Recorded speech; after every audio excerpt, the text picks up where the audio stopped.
Okay guys, we are at Kibirizi Port.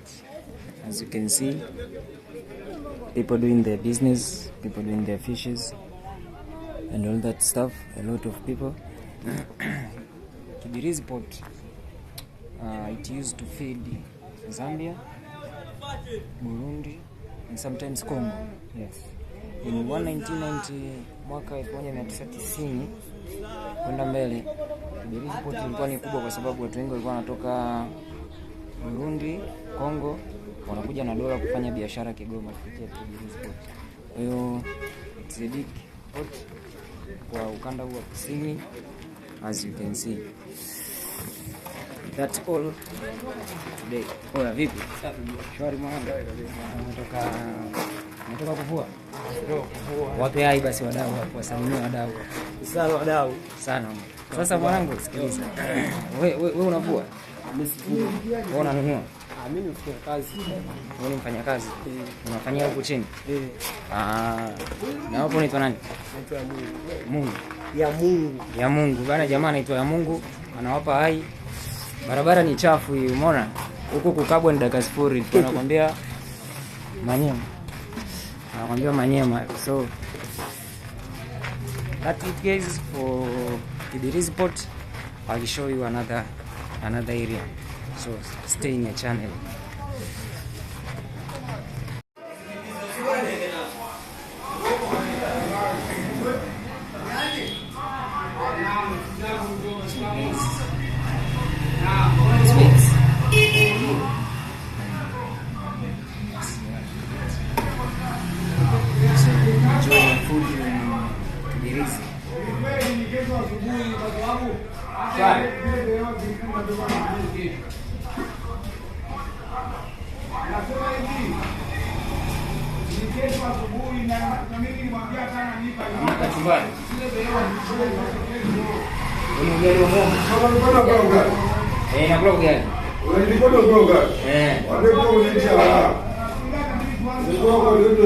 Maji ya kunawa. Nje basi. Asia. Leo unaswaga ile mtana saizi yako. Cheki mtenda kizao. Kijana wa zamani, umemuona?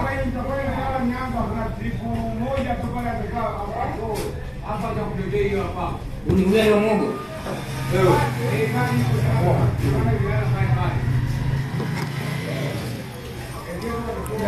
Dagaa maharage.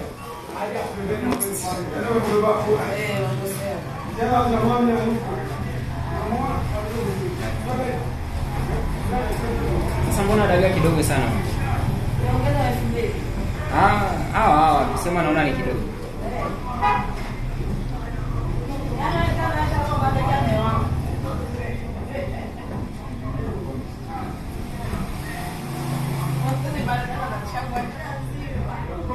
Let me test for you guys.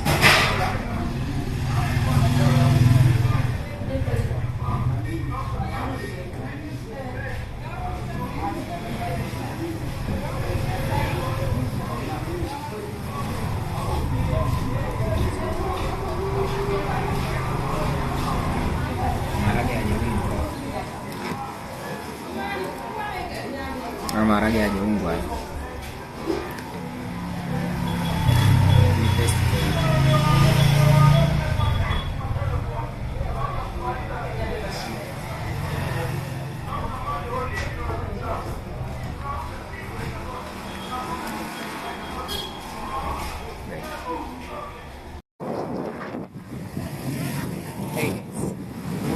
Upande wa pili wa ziwa Tanganyika. Kama unavyoliona kule ni mashuti ambazo zinapakia mizigo. Hizi wanatumia kuvua samaki, kusafirisha baadhi ya mizigo. Daraja limesimama. Bwana, daraja la mkoloni ile mwaka 2002 ndo daraja ile limejengwa. Nikajua ni la kitambo kidogo. Lakini bandari ni ya kitambo hii. Hapa baada ya bandari kupanuliwa kule. Wakasogeza maboti ile sehemu ile wale wa kandarasi. Watengeneze pale. Kwa zamani, kwa kipindi kile cha mwaka 90 walikuwa wanakuja wa Burundi hapa, wa Kongo na mizigo mingi ilikuwa inashukia hapa. Kwa sasa hivi wamepanua zaidi. Maboti pia yamekuwa mengi. Zamani ilikuwa ukitaka kusafiri ni lazima ukitaka kwenda Dar es Salaam ni lazima watu wa Mwanza wakutane na watu wa Kigoma so kuna treni, kuna boti, sure. So guys, as you can see, daraja hili ni la mwaka kama 2003, 2002. Kwa sasa hivi bandari imepanuka. Na kidogo kulingana na tabia ya nchi, lakini pia kulingana na mabadiliko ya watu, ongezeko la watu. Sasa hivi bandari imepanuka. Utaona mpaka huko sasa hivi meli zinafika, sio pale tu bandarini. Na kwa sasa hivi shughuli ni nyingi. Still bado wa Kongo wanakuja, wa Burundi kuja kuchukua bidhaa hapa, lakini bandari imepanuka, imekuwa kubwa zaidi. Kama sasa hivi unavyoona kuna matenki ya mafuta haya yanatoka hapa yanaenda Kongo, yanaenda wapi. Yote hiyo ni kufanya tu activities za hapa ziwe rahisi kwa nchi hizi za karibu na mikoa hii ya Pwani. Bandari hii ya Kibirizi sio leo tu au sio jana, ni muda mrefu imeanza kutumika since koloni mpaka leo hii bado tunaendelea kuitumia. Kwa kama unavyoona Kibirizi ndio hii hapa, na hii ndio bandari yenyewe. Kwa sasa hivi shughuli zinaendelea. Pale nilikula samaki ambao dagaa ambao wanatoka huko, hata samaki wenyewe pia wanatoka huko baharini. Sijajua kwa nchi za huko wenzetu inakuwa ni aje baba. Sijajua kwa nchi za hao wenzetu wenyewe inakuaje kwenye kupatikana kwa vitu kama hivyo, lakini kwa hapa ndivyo inavyokuwa. So ni kitu kimoja ambacho ni interested na ni kizuri, kwa sababu nchi inakuwa, watu wanakuwa, watu wanabadilika, mazingira yanabadilika, shughuli zinabadilika, mambo yanabadilika. Na kwa sasa hivi ndo kama hivi unavyoona vishi zinaendelea kama kawaida. So ni kitu kizuri. It is a human nature.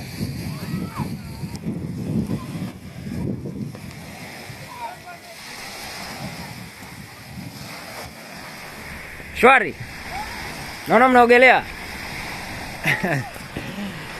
Guys, they are swimming in Lake Tanganyika. Mwanangu, unaniaje kubwa?